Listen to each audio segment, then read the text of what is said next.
我叫 Jeffrey 潘，係一個風景攝影師。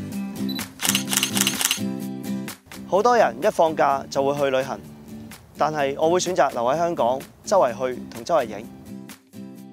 相機係我嘅好拍檔，大機加唔同嘅鏡頭，影出嚟嘅相當然係好啦。但係有陣時孭住幾公斤嘅器材，攀山涉水，有時真係會覺得好攰。科技進步啦，唔一定要大機先影到靚相嘅，輕巧嘅細機都一樣可以影出專業嘅效果。呢部 Lumix ZS-110就係我嘅好拍檔。影風景經常都會遇到背光嘅問題，呢部機有1寸 sensor， 動態範圍好闊，就算影啲相太光或者太暗都唔會冇晒 detail。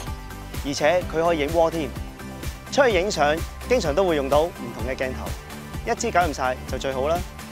呢部機用徠卡鏡，質素當然有保證啦，而且仲夠 wide，又有10倍光學變焦。有時影下大景，見到啲動物或者昆蟲都可以立刻 zoom 埋去影。如果用大機嘅話，換得鏡嚟，佢都可能走咗啦。另外佢嘅4K photo 功能真係好方便，像素夠，速度又快，影動物嘅成功率真係高咗好多。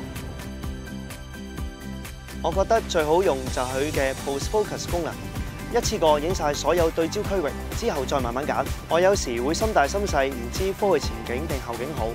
有咗呢個功能，我就可以慢慢睇下效果先再決定啦。揀相機其實要考慮好多因素。呢部 Lumix ZS-110功能齊全，啲相出嚟質素好好。最重要係夠輕夠細，拎住上山下海都好輕鬆。咁就隨時隨地可以享受到攝影嘅樂趣啦〜